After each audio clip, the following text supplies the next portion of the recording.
The children and I reread the letter again, and it seems that it said everything we wanted. My teenage children hugged me. My daughter was the first to look up at me. "Do you think she'll make the right choice, Dad?" she asked thoughtfully. I frowned. "I hope so, for the sake of all of us," I replied without much conviction. My son looked at us. "It's unlikely," he said sadly. "Well, who knows? Your mother may come to her senses." Having said that, we packed our bags and suitcases and went to our house by the sea. We were going there for the weekend, so now it's just going to be a move. We'll see. The cameras in the house were set up to see everything that was going on. You can watch the broadcast on my phone. 2 hours later, when we were unpacking our things, my phone informed me that there was someone in the house, or rather in the kitchen. The alarm went off, and the remote camera came to life. We saw my wife reading a letter alone, and then we saw her fall to the floor. At first, I was a little stunned. This shouldn't have happened. Expecting my wife to faint was not in my plans.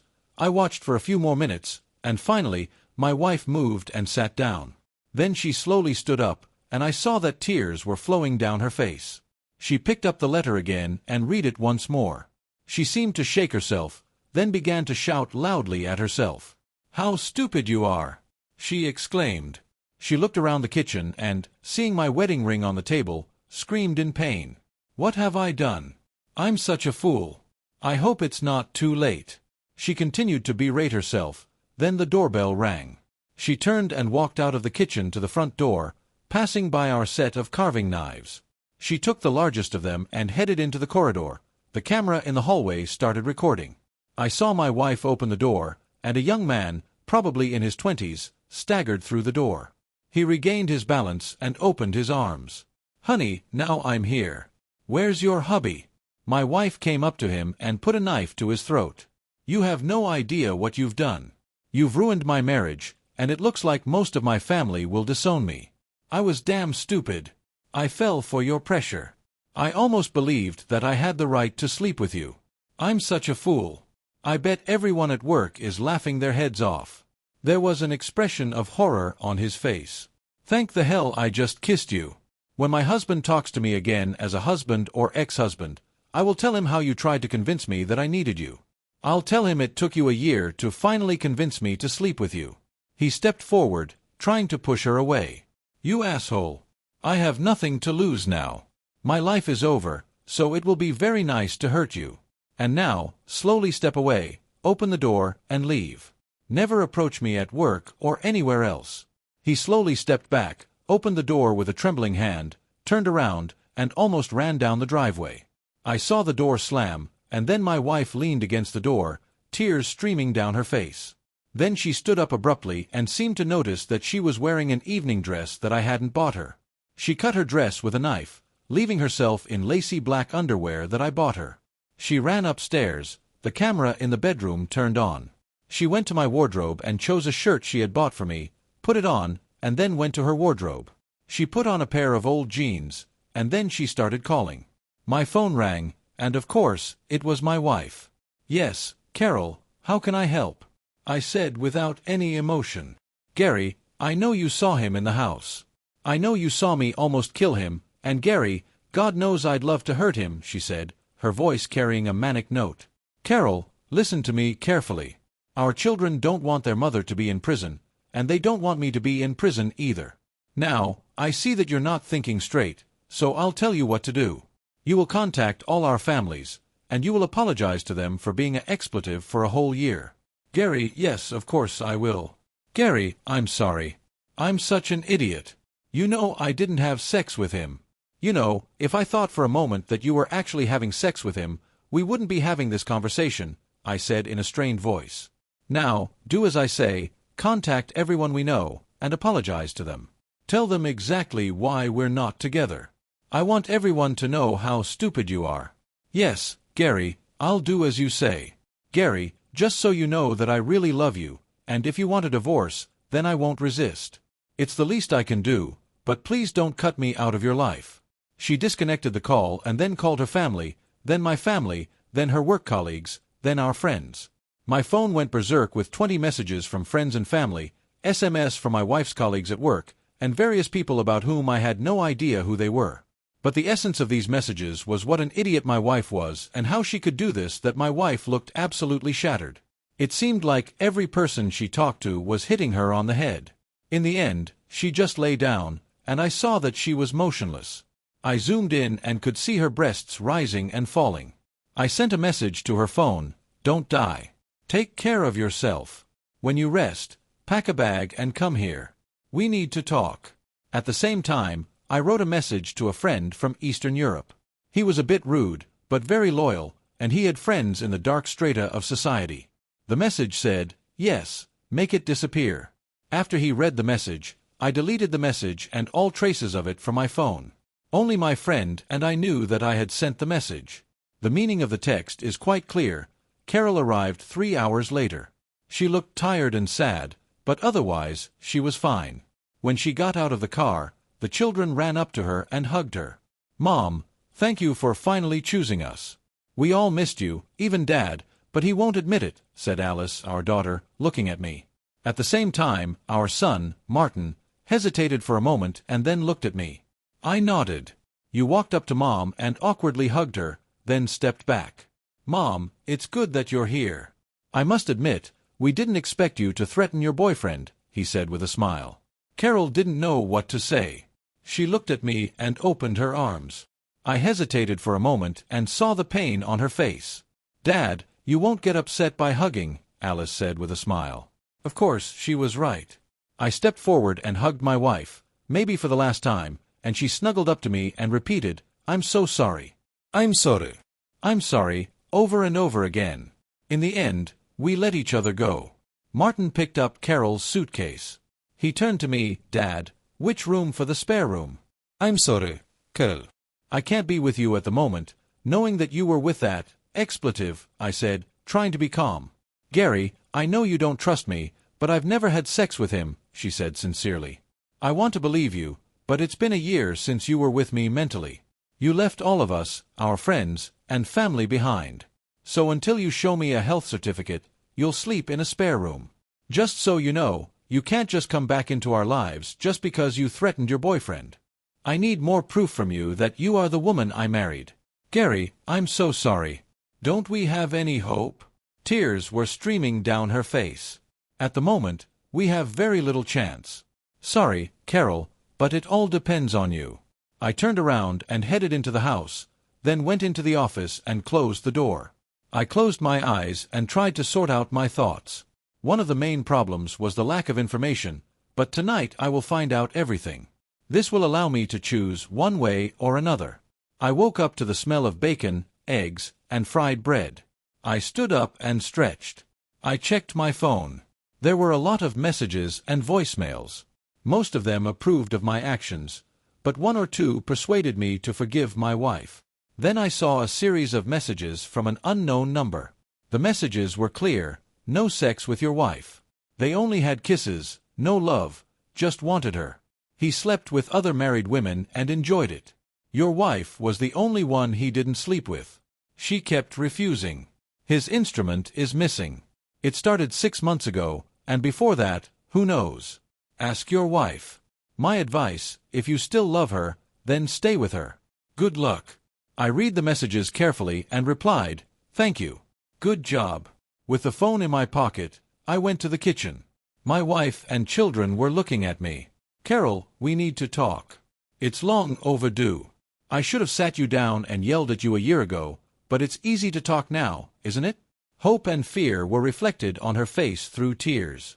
"Gary, I'm giving you a free get-out-of-jail card, but you have to earn it. You will be the best daughter to your parents. You will be the best daughter-in-law to my parents. You will be the best friend to our mutual friends, and you will be diligent at work. And last but not least, you will be the best mother for our children. You will be the one who will take them to football practice, take them to parties, and support them in problematic situations. In general, you'll make up for all the expletive we've been through over the past year because of your emotional affair with this jerk. By the way, don't worry about him. He's not your concern anymore." Carol looked shocked for a moment. "Gary, I don't know what to say. I really was a fool. I followed bad advice and was lied to. I'm also obviously very trusting. But if you give me a chance, I'll prove to you and everyone else that I'm not a hopeless case." She stood up, hugged me, and then stepped back. "I love you, Gary.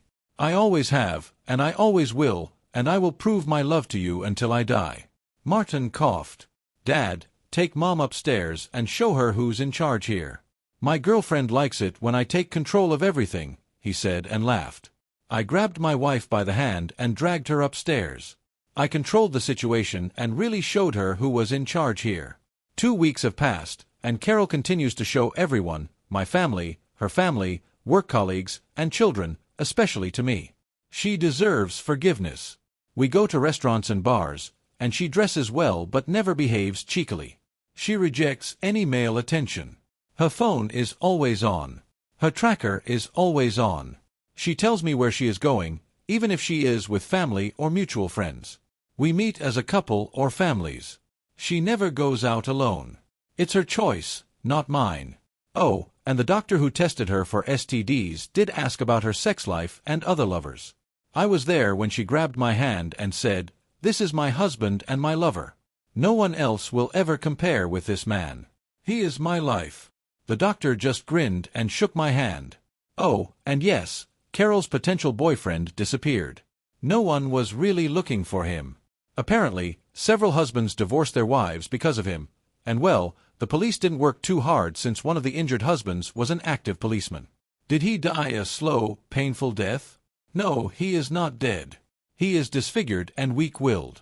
He is shunned wherever he goes. His life is a living hell. Do I trust Carol? No. Do I love her? Yes. Does she compensate me for being a terrible wife and mother for a year? Yes. Now, living in our house is never boring. Our children are growing up fast, and they have their own partners, but they still hang out with us. So, justice finally prevailed. Story 2 here is my story. My wife and I were married for only a year and some months before we divorced. Bella and I met at a restaurant where I had gone to have dinner one evening. She was sitting at a table alone while waiting for her plus one who never showed up, and I thought of keeping her company. Though she wasn't in her best mood when we met, we had a nice conversation. After weeks of occasionally talking on Facebook, we had our first date, and everything from there was happily ever after. We married after a year of dating, and I earnestly believed Bella would be the last woman I would date. I was tired of going through the cycle of talking with different women who would cheat on me. We were almost like the perfect couple, and there was absolutely nothing wrong in our relationship. We treated each other with love and respect. Bella and I were both hardworking, and I loved her because she was career-focused and did everything she could to earn more. Unlike Bella, who was a full-time remote worker, I only stayed home on my day off, and I barely took days off because something always came up at work. My work demanded that I travel from place to work for our clients. Even with my busy schedule, I did my best to spend time with Bella. I had great plans for us, and with her collaboration, I knew we could have a beautiful and memorable future if I continued working so hard, most of the time. I wasn't so pleased with my busy schedule because I missed spending time with Bella, and I didn't like it when she complained about my absence too much. To make up for always being away, I would buy her beautiful gifts and have flowers sent to her at home. Also, I didn't wait for special occasions before I took her to a fancy dinner or on a mini vacation. The sweet thing about Bella was she always knew how to reciprocate and make me feel loved. Then there was a time when I returned from a week of working in another state. Bella paid for a massage session and gifted me the release of Jordan sneakers. Aside from that gift, she cooked special meals, set up her home table for romantic dinners, and did other things. Because of Bella, I always looked forward to going home, but one day, I went home without informing her in advance, and our marriage took a different direction after that day. Usually, each time I returned from a trip out of town, I would tell Bella in advance so she could prepare for me or cook something. But that day, I dropped by her favorite restaurant and grabbed some takeout for us and a bottle of red wine. I wanted to be a pleasant surprise for her, but I ended up being the surprised one when I got to our house. I pulled over in the driveway as usual and walked into the house with the stuff I got. As soon as I entered, I noticed Bella was half-dressed, flustered, and sweaty, the kind of sweat that shows she was doing very hard labor. She was already acting all edgy, and when I asked her what was wrong, she said she acted that way because she was surprised to see me and she was sweaty and almost half-naked because of the summer sun. That felt very suspicious, But I almost believed her lie because it didn't even cross my mind that she could bring her affair partner to our house that day as we were conversing about my trip and how I had to come home earlier than expected. I heard our backyard sensor go off. I wanted to look at the security cameras to see what was happening, but Bella tried to stop me. She said it was probably nothing and I shouldn't worry because the sensor had gone off 3 times already that day. That was odd coming from Bella because in the past, even if I wanted to sit in front of the computer and look at the security cameras all day, Bella never complained or tried to stop me. So, she literally ratted herself out when she tried to stop me from looking at the cameras. I actually ignored her and then looked at the security camera and I saw our 2 dogs attacking a man in my backyard. I was shocked to see him and Bella pretended to be surprised. She said he had broken into her house and she was trying to catch him when I came home and she didn't want to tell me so I wouldn't yell at her for not locking the doors. As much as that lie sounded believable, my gut told me something was wrong. I told her we should call the police and as soon as I said that, she kicked against the idea. She said we shouldn't get the police involved or we would have to pay for our dogs attacking the man in the backyard. I was getting mad at this point so I called the police and reported that someone was trespassing on our property. Shortly after the police arrived, I called the dogs off him and Bella's affair partner came out of the place he had squeezed himself into. He had sustained injuries and told the police our dogs attacked him. When he said that, I told the police he had trespassed on our property and that's why he got attacked. Bella's affair partner overheard me and he started shouting that he had come to spend quality time with Bella and that he was with her the previous night. It turned out that Bella was having an affair with him and she met him through the book club she belonged to. When he said that, Bella was horrified.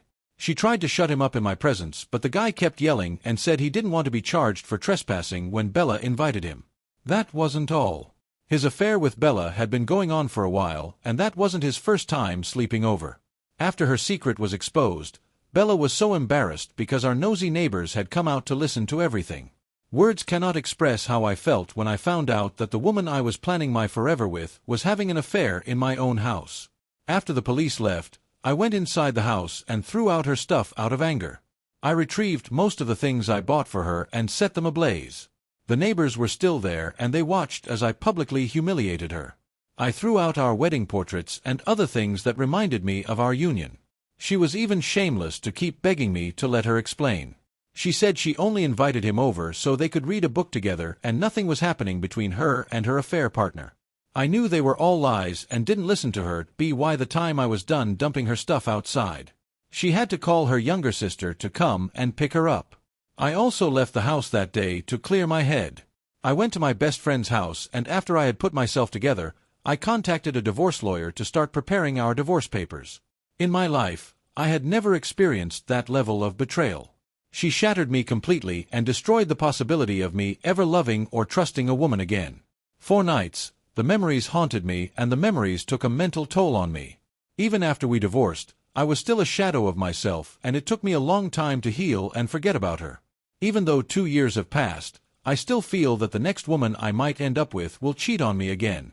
Because of this, I keep shutting out or hurting every woman that comes my way. Anyway, I know it will take time for me to heal, and until that happens, I will focus more on working and earning more for the comfort of my future. Oh Pete, it's funny how dumb your wife thought you were. What man would believe that his wife brought in a man to sleep in his house overnight so they could read a book together?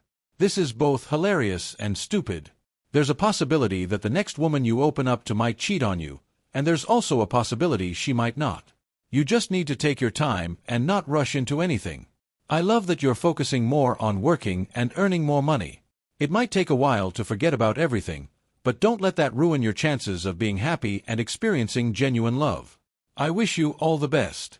Story 3. I, a 27-year-old male, was married to my ex-wife, a 24-year-old female, for almost 2 years before I found out she wasn't as faithful as she claimed. My wife and I met at the beach on a summer afternoon, and we had a fantastic time together. She had come with a group of male and female college friends. They were all law students but decided to take a little break from school. I was also with a few friends, so some of us interacted with my wife and her friends, and we got along well. While other people's conversations ended that day after we left the beach toward different destinations, my wife and I exchanged numbers and kept talking occasionally. Shortly after we met, we started dating and married 2 years later. Before my wife and I married, our relationship was not smooth. My wife came from a well-to-do background, and her parents gave us a very tough time. They were against my wife dating someone like me and told her she would be making a grave mistake if she ended up with me. They said so because I worked 12 hours a day, had 2 different jobs, and couldn't get a good-paying job no matter how hard I tried. Her parents were a pain in the ass, but because we loved each other, we vowed to get married with or without her parents' approval. After months of her parents trying to separate us, they stopped and accepted our relationship. With her parents out of our way, I expected we would not have any other issues, but I had no idea more was coming. 2 months before we married, my wife cheated on me with one of her classmates and confessed to me. She said it happened by mistake and the guilt had been eating her up. Meanwhile, I had noticed during the time she claimed it happened that she was always looking sad and somehow depressed. Each time I questioned her to find out what was bothering her, she would say she was okay. When she confessed that she had cheated on me with her classmate and couldn't explain how it happened, I forgave her now that I share my story. I regret making such a mistake and wish I was smarter. I believed she wouldn't do it again because I felt if she came clean by herself and didn't wait for me to find out, then she was genuinely sorry. This was very hard on me, but because I was young, stupid, and in love, I forgave her and she promised it would never happen again. We continued with our wedding and were married for almost 2 years. Though we never discussed her escapade with her classmate again and never left my head, I remembered her confession every day but never mentioned it or talked about it. I tried my best to let it remain in the past because she had moved on and she was trying her best to be my perfect wife.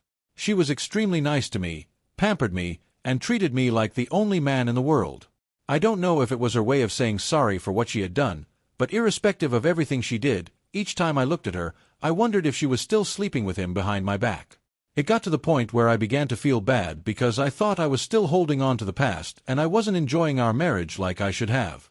It took me a whole year after we married to forcefully put everything behind me and go with the flow.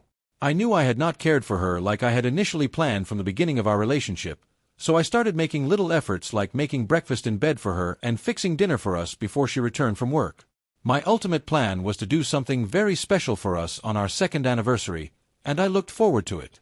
Eventually, the day of our 2nd anniversary arrived, and I made all the preparations to sweep her off her feet and at least make up for the times I didn't treat her right. I even got a costly gift, the dress she would wear, and accessories to go with it. I went home early that day from work and waited for hours for her to return. When she didn't return home as I expected, I called her to ask why, and she said one of her professors had fixed an impromptu class, and she couldn't miss it because attending the class came with a score. I felt disappointed when I heard that, but didn't try to argue. I expected that, since it was our wedding anniversary, she wouldn't want to miss a special occasion like that. I can't explain why, but that feeling of her doing something behind my back crept up again, and I couldn't shake it off this time. To be at peace with myself, I decided to check her Snapchat location, and it was different from the location she schooled at. I didn't believe it at first, but after checking thrice, I realized my wife had been lying to me again. I went to the location without wasting time, and it rang a bell. It was the same apartment her classmate, whom she slept with before we married, lived in. I'd lie if I said I could explain how I felt that evening. Being heartbroken or disappointed would not describe it enough. I wanted to storm into the apartment and confront her, but I had a better idea. I called her proud parents to come over to the apartment so we could surprise her for our anniversary. I knew they would come because they would do anything for their only child.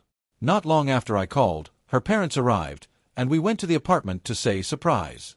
As soon as we knocked on the door and her lover came to open it, her parents saw her walking totally naked inside the house. Her father yelled her name, and her mother pushed her affair partner aside and charged in. I'd love to say that everything was disastrous that evening. She didn't know if she was begging me or her parents. I watched her as her mother screamed and questioned her, and her father stood there in shock after she covered herself with the sheets. I didn't say much. I only told her it was over between us and that her cheating on me again was my fault. She didn't understand, and I didn't bother explaining. I don't know what happened between her and her parents after I left. She came home later that week and asked if we could talk. When I said no, she picked up the things she needed and left the house. She didn't even press for me to let her explain. I didn't know what to think or assume when she acted that way. Before she came home to take her stuff, I had already contacted a divorce lawyer, and when the papers were ready, she signed them without hesitation until today. I still wonder if she ever loved me like she claimed or was only enjoying the power struggle with her parents. The last time I tried stalking her on Facebook, she posted a picture of her and her affair partner with a mushy caption. I was so angry, and I blocked her instantly. Because of that picture, I quit sulking and wondered if she loved me. I saw how happy she was, and I felt stupid for still living in the past and putting my life on hold. I am fine now and have moved on faster than expected. I also realized that we have power over our emotions, and feeling miserable because of a cheating spouse should never be an option. I no longer care about her. All I care about now is me and my future. It's unfortunate that your ex-wife was playing with your emotions. I don't think she loves you or valued what you both had. If she did, she would not have ditched your second anniversary to be with the same person she cheated on. No one deserves to go through the emotional roller coaster you did. It was even very smart of you to move on faster after you saw her happy Facebook post. Don't worry, her karma will come when she least expects it. Keep focusing on yourself and your future, that's the most important thing. Thank you for sharing your story with us. Story 4. My wife and I had been married for 20 years. I genuinely thought that I had found the person with whom I was going to spend the rest of my life, and I was very thankful for her. We met through mutual friends and hit it off. My buddy kept telling me that he knew someone I would get along with, and he was right. When we got together, it wasn't an official date by any means. We were just hanging out at my friend's house, playing some board games. My wife was being weirdly competitive, and I thought it was adorable, so I ended up asking her out. We had a lot in common, and we really enjoyed spending time together. Marriage was a no-brainer for us. When it came time for it, we both wanted a family. We wanted that classic white picket fence life. We were young when we got married because we wanted to start a family. My wife was adamant about not wanting to be an old grandmother, which I thought was kind of funny. She wanted to be able to keep up with children and grandkids. Over the years, we had 4 children. About 10 years ago, we thought that we wanted to have one more child, and then we were going to call it there. The 4 kids that we had were amazing, but my wife really wanted a daughter. It was a stressful time in our marriage because getting pregnant was difficult. It was all the more stressful when my wife miscarried about 3 months after we found out she was pregnant. The entire family was broken about it. Even though we were upset, we all stayed together and honored the unborn child that my wife lost. My wife took it harder than anybody else in the family, but no matter what she said or did, I was there to help her. The reason I mention this is that when the shoe was put on the other foot, my wife was completely absent from me. Last year, I was in a really bad car accident and broke many bones in my body. All of the doctors said that it was a miracle that I survived. Even though I survived, there are some things in my life that will never be the same. I'm paralyzed from the waist down due to spinal damage that I sustained. Before I recovered some, I had 2 broken arms and a broken neck. I could hardly do anything on my own after the accident. I needed the support of my family to help me function. I could think and feel and talk, but I couldn't even go to the bathroom by myself. This is where the vows and sickness in me came from.